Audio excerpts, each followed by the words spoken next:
We have a tremendous special treat for you. As you know, Nick Clegg, who is going to be speaking to us tonight, served as the Deputy Prime Minister in Britain's first post-war coalition government from 2010 to 2015. He was a leader of the Liberal Democrats from 2007 to 2015 and was a member of Parliament for Sheffield Hallam for 12 years.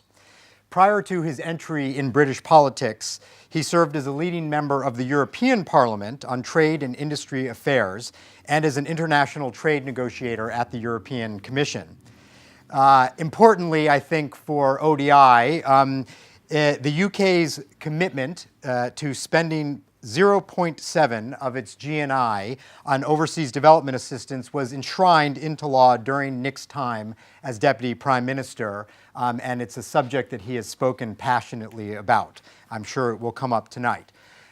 His latest book is pretty fresh off the presses, How to Stop Brexit and Make Britain Great Again. As an American, I can't help but note that that final phrase sends a little bit of a chill down the spine, but I'm sure he'll talk about what it means in this context. So we're enormously excited to have Nick speaking here tonight, and I will invite him to the lectern in a second to open up with a keynote speech. But that speech is going to be followed by a discussion, and that discussion is going to be led and teased out of Nick and out of all of you by Helen Joyce. Helen is the international section editor at The Economist, and she is going to be moderating the discussion here that follows. Helen has a long career at The Economist, having served previously as the Sao Paulo bureau chief, and during a period of radical transition for print media, worked on The Economist strategy on data, both print and online. But we're probably not going to be talking about that tonight, but maybe in the reception afterward.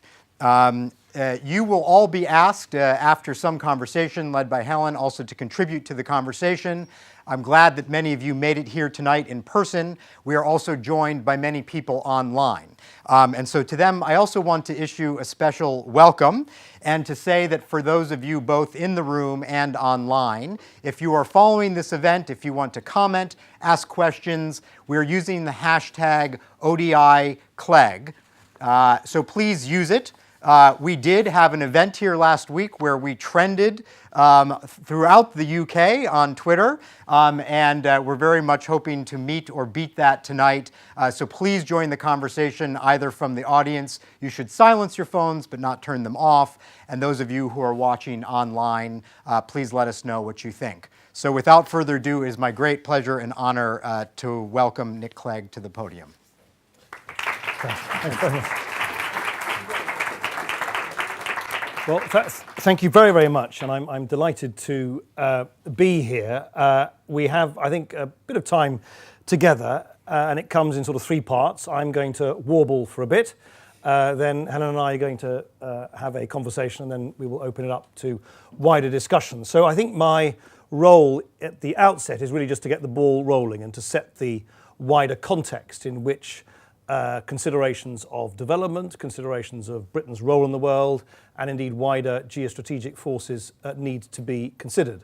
And I'm going to sort of exploit the privilege of speaking at the outset by being incredibly general and sweeping in my opening remarks to allow us all then the freedom to drill down in greater detail in specific aspects that you want to explore with greater scrutiny. And I really want to step back for a minute, or fly high, I'm mixing my metaphors hopelessly, and look at the world from sort of 30,000 feet, particularly in the perspective of where we are located, here in this great city of London, in the United Kingdom, in the state of great economic and political flux that our country finds ourselves in, and of course in the context of the evolution of this wonderful, cluttered, busy, disputatious continent of ours, that is Europe. And really underline to you, I think that there are three major forces which we need to consider as we try to peer into the future. The first one is the dramatic and very worrying collapse in self-confidence in Western democracy itself. I think it is impossible to describe quite how steep the decline in self-belief, self-confidence that has occurred in what was proverbially called the West, the sort of transatlantic, Euro-American community. Now, there are many reasons for that. I remember, many of you I no doubt will remember, I'm not trying to make a general assessment of the average age of the audience, but when people ask me what was the most significant moment in my own personal sort of political development and my own awareness of the world in which I inhabit, it undoubtedly was and remains the collapse of the Berlin Wall in 1989 and the move from a world which was perfectly divided, bifurcated, split in two between Western capitalism on the one hand and Soviet communism on the other, and all overshadowed by the kind of menace of nuclear apocalypse and nuclear conflict at any moment. And I'm sure many of you will remember the unbridled optimism and positivity that abounded as people took, chiseled away at this physical manifestation of that division in Berlin. I mean, I remember bursting into tears, just being so moved and also so relieved when I heard. I was a postgraduate student at the time in the Midwest of America. Myself and my flatmate, we didn't have a television, so I remember listening to the radio and hearing this extraordinary account of these events unfold as this great division of the European continent suddenly gave way to the promise of something new and something better and something brighter. And Francis Fukuyama declared that it was the end of history, and there was a sort of sense that the good guys had won and liberal democracy, small l, small d, had sort of triumphed completely. Now, it'd be nice to think that liberal Democrats had triumphed completely, but that would, even in my more partisan moments, I wouldn't claim that. And it's astonishing to consider how the mood has changed from those heady, optimistic, almost naive days when we thought all was possible and progress would be effortless and tomorrow would always be better than today and today would always be better than yesterday. We fast forward now to 2017 and we're living in a period of in my view, great introspection, populism, division, volatility and uncertainty. In many ways, I suspect the historians, when they write about this sweep of time from 1989 through till now, and perhaps particularly from 1989 through to the financial crash in 2008, will conclude that we squandered this unusual opportunity to actually entrench many of those small l, small d liberal democratic values that we thought had triumphed in 1989. And there are many reasons for that. Changes in the way in which our domestic economies have operated, changes in the way in which society is organised, the eruption of technology, the advent of globalisation. But given that I only am going to speak for a few minutes, and we're speaking, as I said, at sort of 30,000 feet, the single biggest catalyst, I think, for this sense of decline and this loss of self-confidence in the West is, I think, what happened in 2008. I think it is impossible to exaggerate. It's not the only reason. I don't want to be that reductionist, but I think it is impossible to exaggerate how profound the damage has been that 2008 has inflicted on our way of life. In fact, I would go further than that. I would hazard a guess, I can't prove it to you, but no one can disprove it either, that if 2008 had not happened, I don't think Donald Trump would have been elected as President of the United States. I don't think this country would have voted for Brexit. I don't think the wellspring of legitimate rage and frustration and popular disenfranchisement which has engulfed our society and which has afflicted so many millions of people, particularly on low and middle incomes across the developed world, I just don't think that would have erupted and evolved in the way that it had if the banking crisis had not imploded as it has in 2008. So that's the first point, is just be aware of the collapse in self-confidence in kind of our way of life. Secondly, and of course linked to that, it's not caused by it, but it's linked to it, is the rise of autocracy and the rise in particular of deeply illiberal political power in, not exclusively, but most notably in China. China is showing or is seeking to show, that there is a route to socio-economic development which is accompanied by, or perhaps even relies upon, illiberal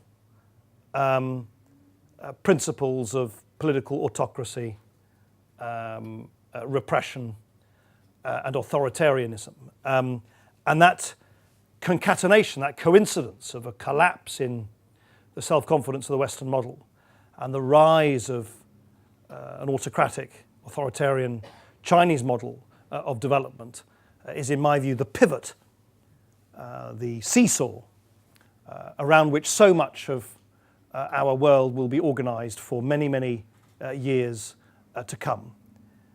And then the third major force, which of course is one that many of you in this audience are far more expert than I am, so I only speak about it very tentatively, is the huge socioeconomic and demographic imbalance between North and South. And that, of course, is acutely felt, though not exclusively felt, but it is acutely felt in the European hemisphere, where we have a developed continent geographically located adjacent to this vast, massive, burgeoning, fast evolving continent of Africa, with all the migratory, demographic and economic pressures attendant to it. And that clearly is brought to political attention at a time when many, many voters across the European continent are alarmed at the real or perceived migratory threat as they see it from the south.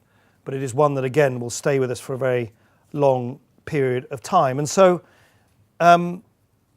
again, just to get the ball rolling, I would suggest that whilst there are many, many other big, big forces that we could talk about, the power of technology, the aging population in the West, the existential crisis of climate change, the rise of religious, ethnic, and nationalist extremism in large parts of the world, I would certainly settle on these three forces: the collapse in Western self-confidence, the rise of particularly, not exclusively, Chinese authoritarianism, and the north-south demographic imbalance, particularly between Europe and Africa, as three of the biggest catalysts and forces of change in our world. I would hazard, again, very loftily and very sweepingly, forgive me, the following three observations that I think should guide what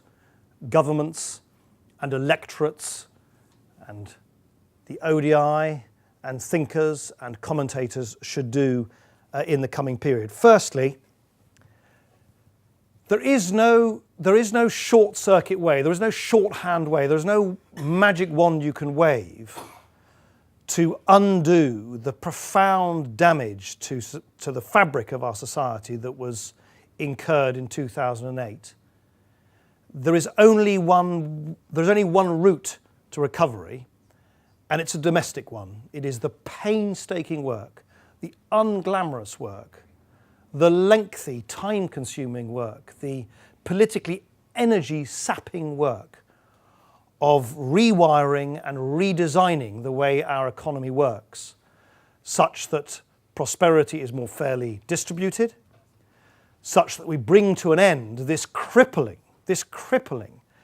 period of time, which is still going on today, in which millions and millions of our fellow citizens are working longer hours than they have before, and yet they are, notwithstanding a very short reprieve last year, they have for now 8-9 long years taken less money home every week and every month and every year, even though they're working harder than ever before. The link, in other words, between the amount of work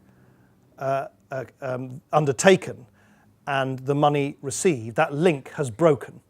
And in my view, as long as that link has broken, it is very, very difficult indeed to reassemble the political and social support and consensus needed for the way in which we run an open, mixed, free market economy.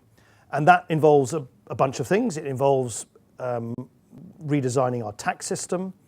It involves redesigning our welfare system. But but it also involves, of course, distributing public goods. And I would single out housing. I know it's again, a rather cliched thing to observe, but boy, do we talk about this a lot without actually doing very much about it. But the criminal failure to make housing available on a generationally equitable basis in this country, in many other parts of the West, is, in my view, one of the, not the only, but one of the greatest sources for that feeling of disenfranchisement and feeling of frustration, which is quite understandably leading millions and millions of voters to look to populists on right and left for easy answers to their sense of anger and dismay. So domestic reform, domestic social policy, economic reform, it's unglamorous, it's politically often unrewarding, it's painstaking, but it is absolutely essential. And I think sometimes we all slightly reach for one sort of silver bullet solution, as if somehow we can match the populists, match the sort of ludicrous claims from Donald Trump that the Rust Belt will all be made well by just building a wall against the Mexicans, or the absurd allegation from Boris Johnson and Nigel Farage and all those other Brexit jokers and opportunists that somehow by pulling out of the European Union, social injustice will be healed in the United Kingdom. It is simply not as simple as that. We are going to have to embark upon a long period of very, very profound, detailed rewiring of our own economic order. Secondly, we need to learn how, and this is certainly not being successfully accomplished by Donald Trump as the leader of the free world right now, we need to learn how to manage and organize our relationship with China in a way that is stable, predictable, and avoids the very, very real prospect of conflagrations. As we all know, the pinch points in the South China Sea and elsewhere are some of the most alarming pinch points now to the international order. And we need somehow to find a way in which we engage respectfully with China as a great world superpower with a great history behind it and a great future ahead of it, but do so in a way which does not aid and abet their claim to exporting a new authoritarian model of development across the wider world. And third and finally, we need in our own European hemisphere clearly to develop more rather than less collective responses to these huge demographic, migratory, socioeconomic pressures that fall between the North and the South, Europe, and particularly the continent of Africa. Now, that has many aspects to it. It means that it is essential that the United Kingdom continues to maintain its leading commitment to providing development aid at 0.7% of GDP. It is essential we persuade other European countries to follow suit, and it's equally essential that we continue to organise our efforts collectively at administering that development aid to the greatest effect in Africa and indeed elsewhere. It is equally essential that we come up with a more collective response to the disorganised and highly porous external European borders. I have always felt for many, many years that we were bound to encounter a major political crisis as far as the management or mismanagement of European borders were concerned, for the simple reason that in a democracy, in an open democracy where people quite rightly expect that at some level there is some control over who is admitted and who is not admitted into your community, it is simply not possible to do what the EU did, which is to remove internal borders through the creation of Schengen and not introduce external borders. You can do one or the other. You can either remove external borders and maintain internal borders, or if you want to remove internal borders, which was and is a natural aspiration of the European Union, you can't do that without being more organised in the way in which you administer your external borders. And that was always a fundamental and complacent design flaw that was bound at one point to conflict with public expectations in a mature democracy. And that, of course, erupted in exactly that way in view of the terrible humanitarian crisis in Syria and the Mediterranean migration crisis, refugee crisis of 2015 and beyond. Now, some faltering steps have been made by the European Union to be more organised. Some of it is not very edifying. Personally, I think the deal that the European Union entered into with Turkey was pretty sort of threadbare and in the long run is unsustainable, but I could see why they did it. And there has been a patch and mend job to try and restrict the flow of folk coming particularly from Libya. But we need a more sustainable solution to that, which has a number of obvious strands to it, all of which ODI has been more expert than almost any other institute in exploring, whether it is the provision of development aid, whether it is managed routes of migration and return, or whether it is the sensible, humane, legally sound administration of Europe's external borders. But that remains a huge, huge challenge. So to conclude, I think we inhabit a world which is distinguished by great self-doubt in our sort of hemisphere, great and growing self-confidence in particularly China, and great brewing demographic problems between North and South. We can solve these problems, but we can only do them if we're prepared to do the hard graft of our own homework in our own societies and addressing the flaws of our own economic shortcomings. If we're prepared to act with maturity, but also with resolve in dealing with the new model of authoritarian development espoused by China, and if we're prepared to act collectively within Europe. And needless to say, I think this is about the very worst time from which our great country seeks instead to stare at our own navel for the next several months and years as we seek to extricate ourselves from a hugely successful example of supranational governance and collective decision-making that is the European Union. And almost regardless of what your views are for Brexit, for Remain, it surely is incontestable that at a time when we face all these great challenges, when we have our work cut out in the way that I have described, it is a criminal waste of energy and effort and time to instead tie ourselves up in knots in the way in which the Brexiteers and the current government is seeking to persuade us to do. Thank you very much.